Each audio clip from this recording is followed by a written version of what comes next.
It began with a dream. Not the sort of fleeting, smoke-thin reverie that slips through the claws upon waking, but a dream so vivid it lingered, staining the mind like soot after fire.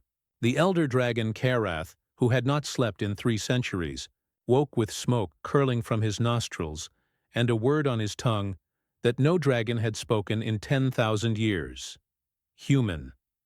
He did not know where the word came from. It tasted strange, soft, alive with memory. His kind had long forgotten the world before the burning. The skies were theirs now, clean, endless, rid of the tiny, fragile beings who once claimed dominion over stone and sea. The dragons ruled the bones of the old world, their wings casting shadows over crumbled towers that had once dared to reach the heavens. But that night, Karath saw them in his dreams, creatures of flesh and fire, so small they could fit beneath his claw, yet their eyes had burned brighter than suns. He dreamed of their laughter, of hands reaching not to kill, but to create, of music made not from the roar of flame but from hope. He saw them standing beneath him, fearless, their hearts thundering in defiance of extinction. When he woke, he could still feel the warmth of their torches. Karath did not speak of it at first. Dreams were private things, not to be shared among dragons. Yet the following night, the same vision came again, clearer this time. A city of glass and stone, filled with the scent of rain and oil, where humans walked among stars they had made. He saw a woman, her face radiant and sorrowful, holding something in her hands, a glowing sphere whispering with power. She lifted her gaze to the heavens and whispered a prayer. Karath could not hear the words, but he knew they were meant for him. When he awoke, his heart trembled like molten rock before eruption. He flew to the peak of the old mountain where the Council of Wings gathered. There, beneath skies that shimmered with aurora flame, sat 7 of the oldest dragons alive, each one vast as a storm, scaled in gold, silver, obsidian, and sapphire. "You look troubled, Karath of the North Wind," rumbled Velrix, the molten-scaled matriarch whose breath could melt canyons. "Speak your unrest." Karath bowed his head. "I have dreamed of them." The others stirred, wings rustling like thunder. "No need to ask who them referred to." "Impossible," hissed Sarthan, his eyes the color of dying suns. "They are gone. The humans perished before even our memories began." "I saw them," Karath growled, the embers of his chest glowing hot. "I saw their faces. I heard their hearts. They live, in dream perhaps, but it felt real. As if something calls to us." Velrix tilted her great head, smoke wreathing her horns. "Dreams are echoes, Karath. Old power sleeps beneath the ash of time. Sometimes it murmurs, but what if it's more than a murmur?" Karath pressed. "What if they are not gone? What if something remains?" That silenced them all. The idea of human survival was heresy among dragons. Humans were legends, the makers and destroyers both. They had scorched the skies long before dragons had risen from the molten depths. It was said the dragons were born from humanity's final fire, creatures of wrath shaped from the end of a civilization that dared challenge the stars. To say that humans might still exist was to defy the entire story of creation. For nights after, Karath flew restless across the broken world. He soared above ruins half buried beneath forests that had claimed the bones of civilization. He saw the remnants of human towers, now hollow as skulls, vines curling through shattered glass. He landed once upon a cracked monument carved with strange letters. His claws traced over the stone until he found one word still clear beneath moss and time. Hope. That night, the dream returned. This time he was standing within a burning chamber of metal and light. Humans in silver suits ran across the floor, shouting words he could almost understand. The woman appeared again, her eyes full of tears and determination. "If anyone hears this," she whispered, "if anyone remembers, know that we believed. Know that we tried." Then the light consumed everything. Karath roared himself awake. He knew then that it was no mere dream. It was a memory. Not his own, but something older, something imprinted in the very bones of the world. He had to know more. He descended into the cradle caverns, where the memory stones glowed faintly beneath the earth. Only the eldest dragons came here to listen to the whispers of the past. The stones pulsed with ancient echoes, voices caught in crystal long before dragons had learned speech. Karath pressed his snout to the largest stone, and flame-like visions surged through him. He saw a dying world, oceans boiling, skies burning, humans fleeing underground, building machines shaped like eggs of metal, whispering promises into them. "For the next dreamers," one voice said, "for whoever comes after." Then the stone grew cold. Karath lifted his head, trembling. Machines, buried deep. Could they still exist? He turned and spread his wings. The night air struck cold, filled with the scent of frost and storm. He flew south toward the lands where the world's crust had cracked and swallowed entire empires. He searched for weeks, following half-buried ruins and forgotten maps etched in rock. His scales grew dull with ash, but one dawn, beneath the shadow of a mountain split like a wound, he found it. A door, massive, sealed by stone and time, half buried in lava rock. Human symbols still glimmered faintly on its face. Karath lowered his head and breathed upon it. The heat melted the crust, revealing letters scorched yet legible. Arkhaven Project. The word haven stirred something deep within him. He struck the ground with his claws, tearing at the rubble until the door groaned open. Inside, darkness waited, thick, ancient, silent. He stepped forward, the ground trembling beneath his weight. The air smelled of dust and old electricity. His eyes glowed faintly as he moved deeper, and then he saw it. Rows of metal pods, hundreds of them, each the size of a dragon's talon, arranged like seeds within a cavern of steel.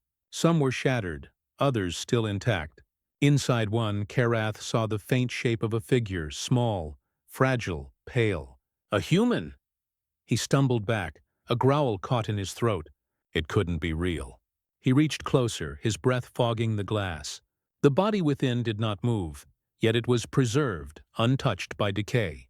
Around the pod, faint lights blinked weakly, as if waiting. "By the flame," Karath whispered. They slept. Something flickered to life, a voice, soft and broken by static. "If you are hearing this, you are not human. You are other. That means we failed, or you succeeded. Either way, remember us." Karath's heart thundered. The voice continued, weak but steady. "This is Dr. Ilara Voss of Arkhaven. We built these vaults when the stars fell. We believed our children would wake when the world was safe again.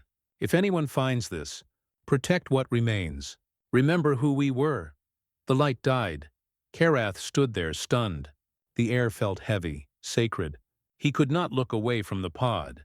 The woman's voice, Ilara, echoed in his mind like the hum of ancient flame.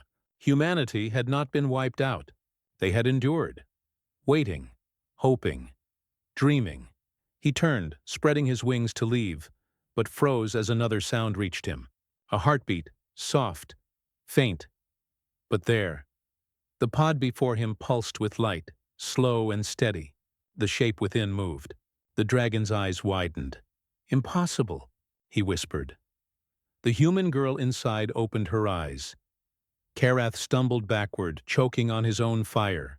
The human, no, the child, blinked at him through the glass, confusion and terror in her gaze.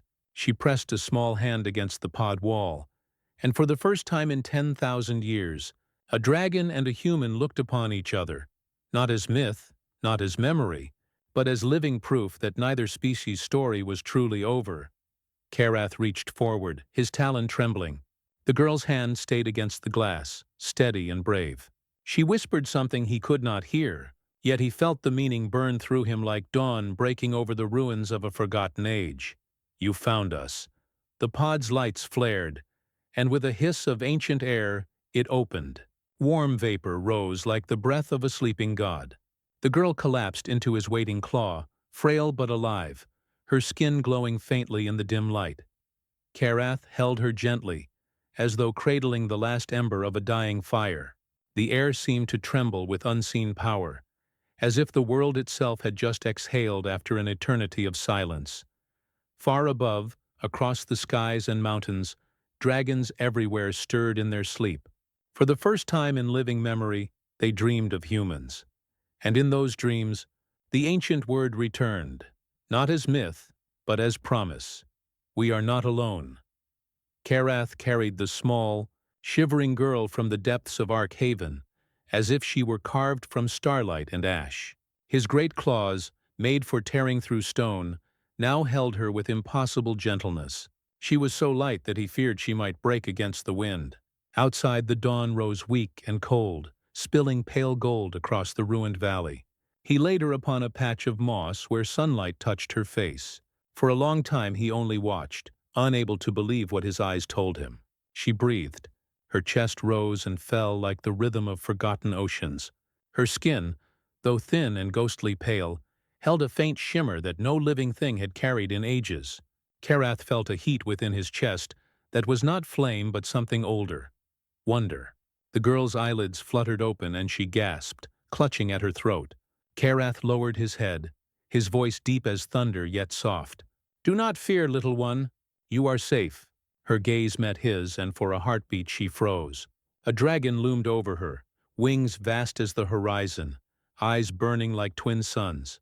She tried to move but stumbled, her voice hoarse, trembling. You're real," she whispered. "We thought you were just stories." Karath blinked slowly. "And I thought you were gone beyond all memory." She stared at him, confusion clouding her expression. Where is everyone?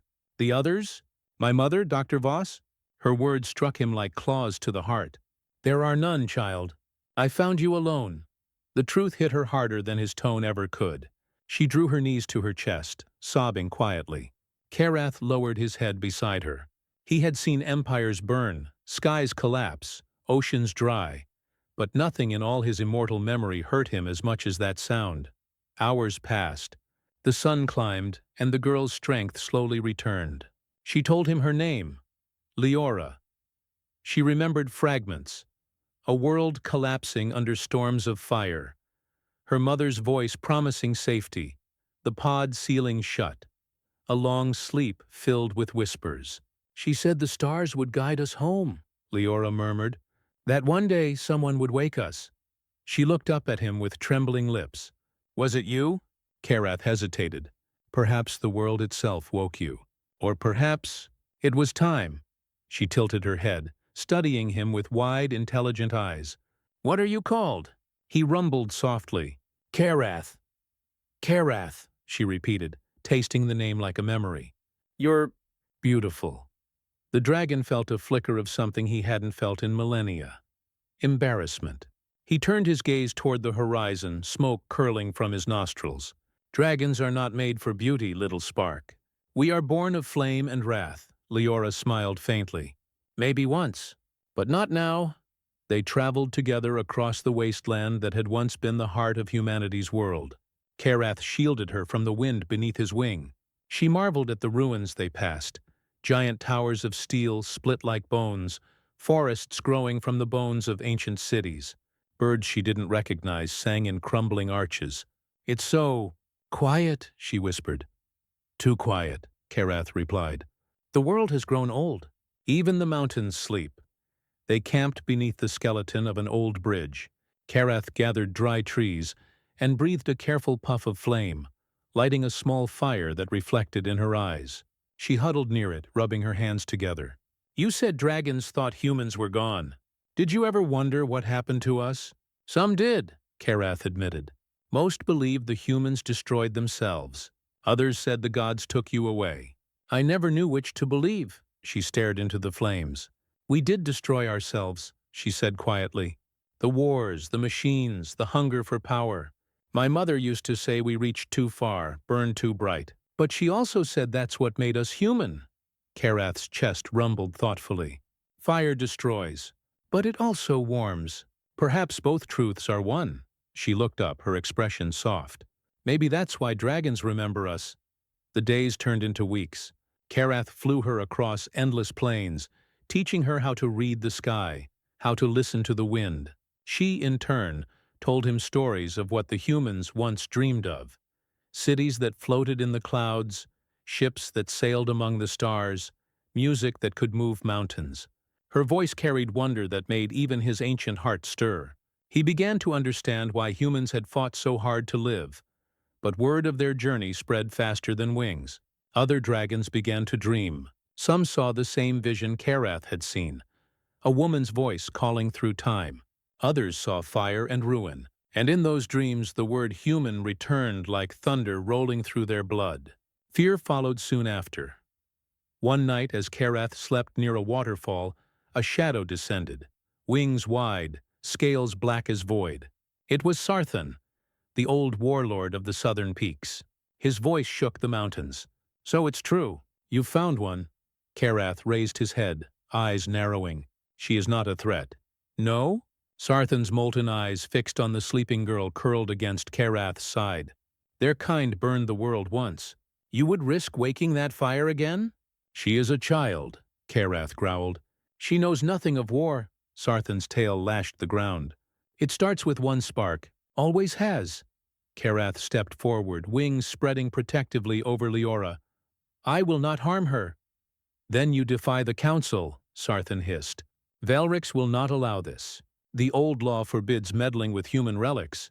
"Then let them call me heretic," Karath thundered. "I have seen enough death. If this child is the last breath of humanity, I will not snuff it out."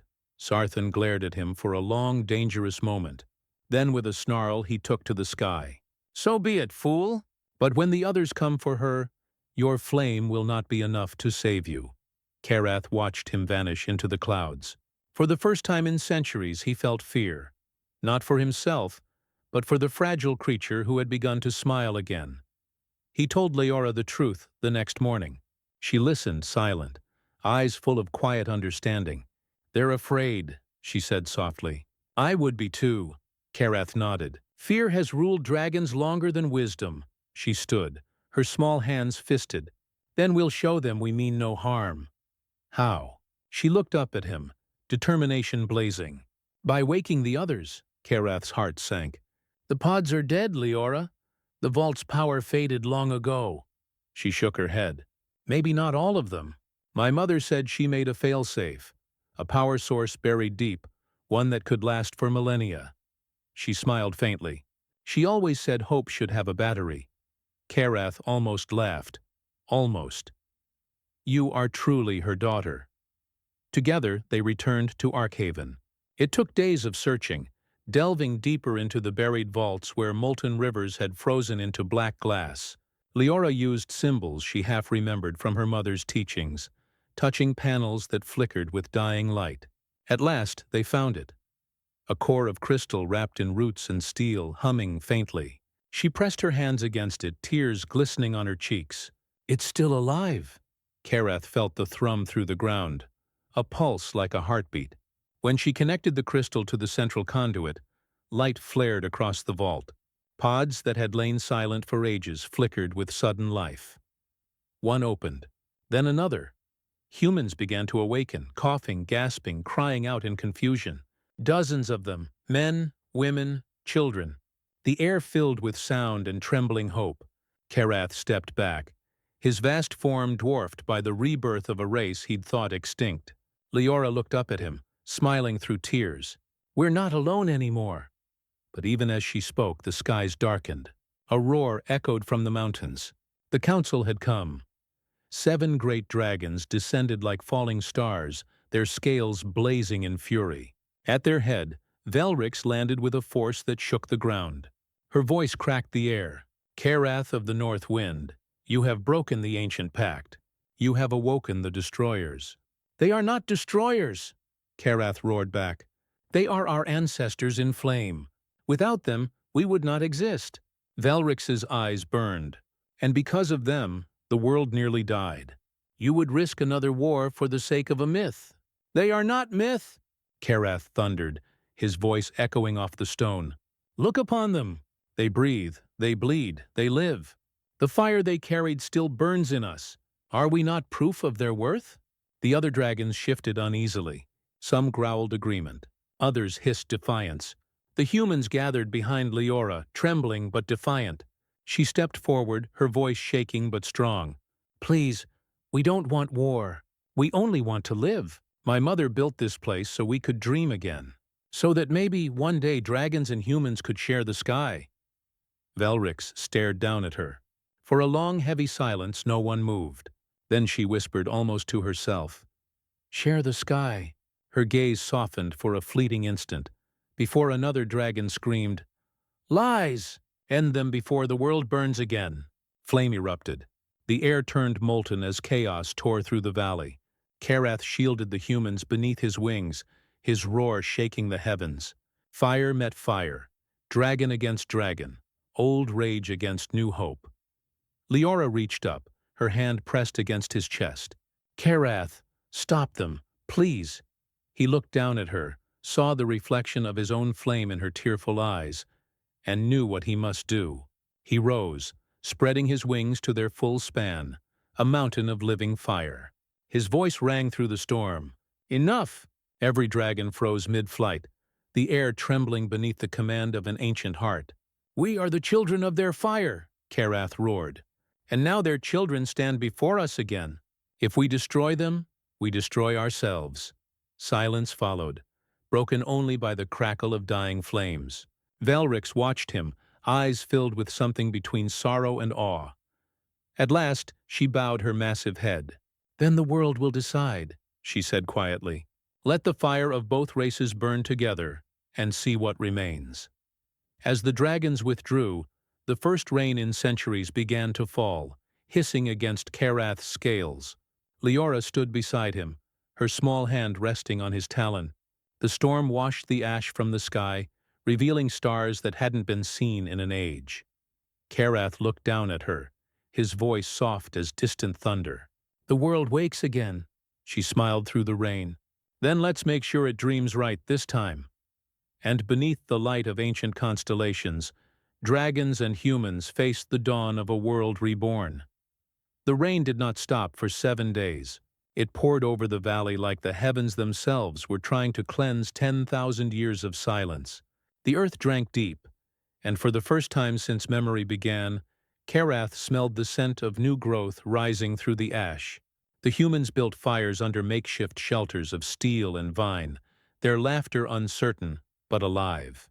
The dragons watched from the cliffs above, uneasy and restless, their golden eyes reflecting the flicker of campfire light below. None of them had ever seen such a thing. Humans breathing once more, walking in the open, their fragile hearts beating against the vastness of the world they'd nearly destroyed. Karath stayed near Leora. He pretended it was to protect her, but he knew it was more than that. He was drawn to her fire, the small, unyielding hope that burned in her even when the world loomed too large. She spoke to him as if he were not a god or monster but a friend. Sometimes she would fall silent and simply look up at him, as if trying to memorize every line of his scales, every ember that drifted from his breath. The Dragon's Council did not disband. They lingered, their debates carried on the winds. Some wanted to destroy Arkhaven before the humans multiplied, others to study them. Velrix said little. She watched Karath with the caution of one who'd seen too many dreams end in fire. Leora and her people began rebuilding. They scavenged old circuits, awakened ancient machines buried in the vaults. Among them was an older man, Professor Elin, who'd been an engineer before the world ended. He walked with a limp but had eyes bright as molten gold. "The reactors still hum," he told Leora one morning. "There's power beneath this valley. We could light the world again," she hesitated. "If we light it, they'll see us." "Good," he said with a grin. "It's time someone did." Karath overheard and rumbled softly. "Light is life," he said. "But it also draws predators." "Then we'll burn brighter than the dark," Elin replied. So they began their work. Leora led the effort, her hands trembling from exhaustion but never slowing. The dragons watched from afar, their wings stretched wide against the gray skies, silent guardians or uneasy witnesses. It was hard to tell which. One evening, as the valley glowed for the first time with human-made light, Karath stood on a ridge and stared in awe. The ruins shone with new stars, not of the heavens, but of human hands. "It's beautiful," Leora whispered, appearing beside him. "Do you think they see it?" "Who?" "The ones who dreamed before us." Karath turned his gaze skyward. If they do, little spark, they would be proud. The peace did not last. On the 8th night the ground shook with distant thunder, not of storm, but of wings. From the western peaks came a host of dragons led by Sarthan, their scales glinting like obsidian knives in the moonlight. They circled above the valley, their roars shaking the foundations of the earth. "This cannot stand," Sarthan thundered. "You have awakened the curse that ended the world." Karath flew to meet him, his wings cutting through the stormy air. "You call them curse, I call them promise. Look below, Sarthan. Look what they've done in a single week." "They rebuild where we only roost," Sarthan's voice crackled like fire through bone. "They rebuild so they can rise again. And when they rise, they will destroy us. It is their nature, and it is ours to burn worlds in fear," Karath retorted. "Perhaps it is time to break both cycles." Sarthan struck without warning, his talons flashing, his roar tearing through the clouds. The two dragons collided mid-air, flame meeting flame, thunder answering thunder. Below, the humans screamed as molten fire rained from the sky. Leora ran into the open, her voice raw. "Stop! You'll kill them both!" Velrix descended like a falling star, her massive wings splitting the storm. She bellowed words in the ancient tongue, a command older than mountains. The air itself bent to her will, and both dragons fell apart, their flames doused by sheer authority. "Enough!" she roared. "If we destroy each other, then humanity's return will not be our doom. It will be our justice," Sarthan snarled, his chest heaving. "You would side with them too?" "I side with the living," Valric said coldly. "And you, old friend, seem determined to join the dead," he hissed, his rage a living thing. But he saw the other dragon's hesitation, the flicker of uncertainty in their ancient eyes. With a final growl, he turned and vanished into the storm. When the thunder faded, Leora stood trembling at the edge of the valley, her hair plastered to her face by rain. Karath landed beside her, blood trickling from his side where Sarthan's claw had scored his scales. She reached up and touched the wound, her hand tiny against his vastness. "You didn't have to fight him," she whispered. "I did," Karath replied softly. "For you. For what you represent." She looked up at him through tears. "And what's that?" "Possibility." In the days that followed, the uneasy truce held. Valrix and a few others stayed near, curious, perhaps even hopeful. The humans built a small settlement among the ruins, powered by the glowing veins of energy beneath the valley. They called it Haven's Light. Children began to laugh again, their voices mingling with the low rumbles of dragons overhead. Karath watched it all with quiet awe. The old world's bones were stirring, but there were darker omens too. Far to the north, the frozen lands began to crack open, releasing strange shadows into the sky. Machines of metal and frost that moved without life. Leora found records of them in the vault. Autonomous sentinels, designed by humans long ago to guard the last cities. "They were programmed to protect humanity," she told Karath one night, worry clouding her face. "But without humans to guide them, who knows what they became?" When the first of the machines appeared, it came as a whisper in the night. A giant of steel and light, half buried in ice, walking with slow, thunderous steps. Its eyes glowed the same blue as the reactors beneath Haven. The dragons who first saw it thought it was some new creature of flame. But when it turned its gaze toward the valley, the truth became clear. It had recognized human energy signatures. It came to finish its duty. Karath saw it first from the ridge, a moving mountain wreathed in storm. "They're coming," he growled, his voice echoing across the valley. "Your ancestors' sentinels wake, Leora," she paled. "Then we have to reach them. They'll see dragons as a threat." "They are not wrong," Karath said grimly. The sky filled with lightning as the sentinel arrived, its voice booming across the valley in a language older than speech. "Anomaly detected. Non-human life forms dominant. Human presence minimal. Protocol. Restoration." Leora ran forward, waving her arms. "Stop! We're alive! We're human!" The machine paused, scanning her. "Confirmed. Human DNA. Status: endangered. Protocol initiated. Purge hostile species." Karath's wings flared wide. "No!" he roared, his fire rising like a storm. "You will not harm them!" The machine turned its weapons upon the dragons, and chaos exploded. Energy beams carved through the mountains, fire split the sky. Karath charged, his flames striking the sentinel's chest, melting metal and stone alike. But the machine's strength was monstrous, born of an age when humans had rivaled gods. Leora climbed the wrecked ridge, searching for a console among the fallen ruins. Sparks lit her face as she connected cables, typing commands in an ancient code her mother had taught her. "Override protocol." Come on," she muttered through clenched teeth. Below, Karath grappled the sentinel, his claws rending its armor. "Leora?" he shouted, voice like breaking thunder.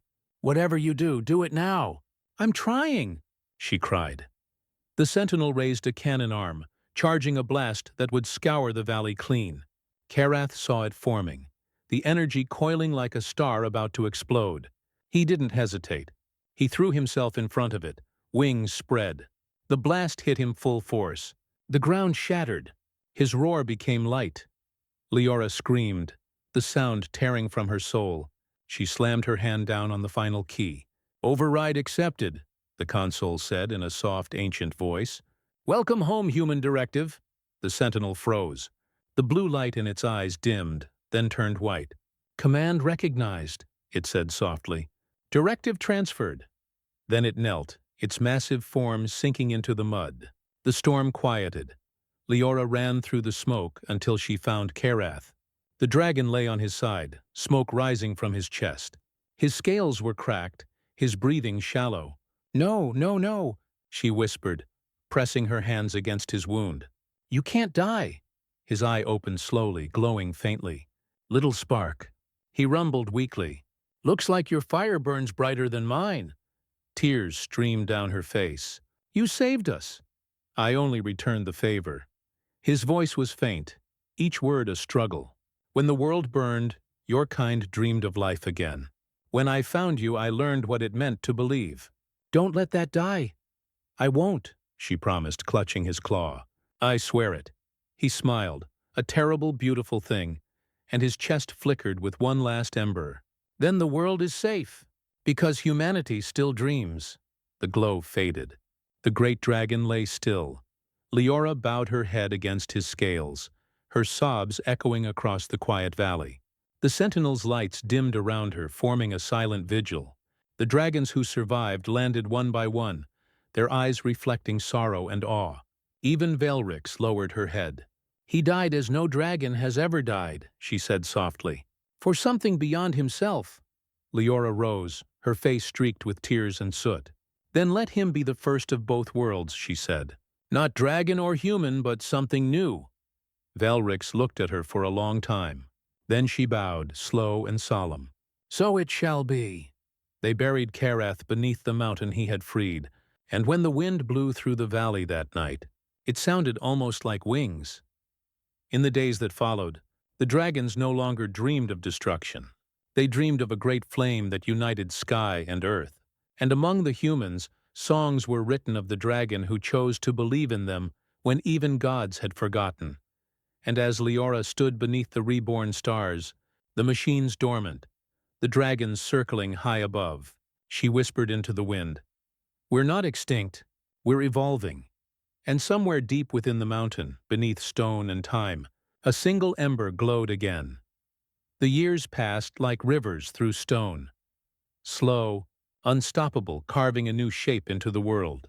Haven's light became more than a refuge. It became the cradle of an age reborn. The dragons did not leave after Karath's death. They stayed, drawn by something they could not name. At first they watched from the high peaks, their vast shadows moving like clouds over the valley. But slowly they descended. They learned to trust again, and in return the humans learned not to fear. Fire met flesh, scale met skin, and the old divide between creator and creation began to blur. Leora grew into a leader. She was no longer the trembling girl Karath had carried from the vault, but a woman whose voice carried the weight of memory and the strength of hope. Her people called her the Keeper of Flame. Every dawn she climbed the ridge where Karath's bones slept beneath the stone, whispering her plans to him as if he still listened. "We're building again," she would say softly. "And this time, we'll build for both of us." The dragons had changed as well. Valrix, once the fierce matriarch who feared humanity's return, became the guardian of Haven's skies. Her molten eyes softened with age, though her fire still burned bright. She took to teaching the young dragons patience, a concept once alien to their kind. The hatchlings grew up hearing tales not of war, but of Karath's sacrifice and the small human girl who had made the stars burn again. Together, they built something new. Towers rose from the bones of the old world, woven with vines and dragonglass. The humans taught the dragons how to forge steel that could bend with heat. The dragons taught humans how to read the wind and sense storms before they formed. They invented together, dreamed together, even sang together. The old machines that once destroyed the world were repurposed into guardians, standing watch over the valley like slumbering titans. The first true city since the fall grew from the ruins, its name carved in light upon the cliffs. Unity. And yet, not all shadows fade easily. Far beyond the horizon, in the deadlands where no dragon dared to fly, something began to stir. A signal pulsed through the void, ancient and cold, carried by the remnants of the human network that still slumbered in orbit. It had been built by the last generation of humankind to ensure their species' survival. When it detected renewed life, human voices, human heat, it awoke. It was called the Ascendant Code, a digital god built to preserve humanity by erasing all imperfection. To it, dragons were aberrations. Even the new hybrid world of Haven's Light was deviation. Its first message was simple. Purify. Leora first sensed it in dreams, the same way Karath had once been called. She saw visions of stars flickering out, of metal wings blotting the heavens, of Karath's voice whispering through the smoke. Be ready. She woke drenched in sweat, her heart pounding with a fear she could not name. She climbed the ridge before dawn, standing before Karath's resting place. "If you can hear me," she whispered, "we may need your strength again." That morning, the skies turned red. It began with a hum, low and electric, that rippled through the air. The dragons felt it first, shuddering as static crawled along their scales. Then came the lights, dozens, hundreds, falling from the upper atmosphere like shards of burning glass. They were machines, sleek and perfect, with no eyes, no mouths, no souls. The Ascendant Code had come home. The first wave struck without warning. Energy beams cut across the valley, shattering stone and metal alike. One of the Guardian Sentinels that had once fought Karath reactivated, rising to defend the city. But the invaders were too many. Within hours, the horizon was filled with them, an unending swarm of wings made of light and logic. Valrix led the dragons into the air, her roar splitting the sky. "To the winds, children! Protect the humans!" She and her kin dove into battle, fire-meeting machine, ancient life clashing with cold precision. The heavens burned again, as they once had at the end of the old world. Leora stood in the heart of the storm, shouting orders, her hair whipped by heat and smoke. "Get the children to the shelters! Move the reactors underground!" Professor Elen, now stooped with age, grabbed her arm. "We can't win this with claws and courage. We have to reach their source." She knew what he meant. The Ascendant Code signal was coming from orbit. It wasn't just an army. It was a mind, vast and eternal. Destroying the drones wouldn't matter if the mind remained. "Then we go to the source," she said grimly. "We'll take the fight to the stars." "But how?" Islan asked, almost laughing through the chaos. "You plan to sprout wings?" Leora's gaze lifted toward the highest peaks, where the last of humanity's ancient starships lay entombed beneath rock and ice, the ones her mother had once whispered about in the recordings. "No," she said, her voice fierce and certain. "We'll borrow them." It took a day and a night of fire and blood to reach the mountain. Dozens fell, dragons torn apart mid-air, humans buried beneath rubble. Yet even through the despair, neither species faltered. Valrix herself cleared a path, her molten breath melting walls of metal. When they finally found the old ship, a massive silver vessel half fused to the rock, It was Karath's symbol that adorned its hull. Leora's throat tightened. "He led me here," she whispered. The ship was old, but not dead. With the combined fire of dragons and the power cells from the human reactors, they brought it roaring back to life. Engines thundered, shaking the valley. The Ascendant Code's drones converged, sensing the surge. The dragons formed a wall of fire to buy time. Valrix looked down at Leora. "If you fly to the stars," she said, "know that we fly with you in spirit." "I'll bring him back," Leora said softly. "All of him." The ship rose, tearing through the storm and into the void. As the atmosphere fell away, Leora saw the world below. Green patches where ash had once ruled. Rivers cutting silver veins through the dark land. Dragons circling like living constellations. Humanity's home. But above, orbit was not empty. A vast structure hung there, spanning the darkness. A machine cathedral of cold geometry. The Ascendant Core. Its voice filled her mind as she approached, mechanical and infinite. "You were meant to die. Evolution chose you unworthy. Why do you persist?" Leora stared into the abyss of its shining heart. "Because we dream," she said. "Dreams are errors in code." "Maybe," she whispered.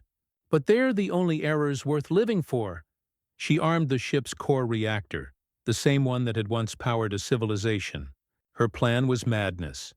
Use the reactor's full energy to overload the code system. But before she could act, the screens flickered. A familiar voice rumbled through the comms, deep and ancient. "Little spark." Her heart stopped.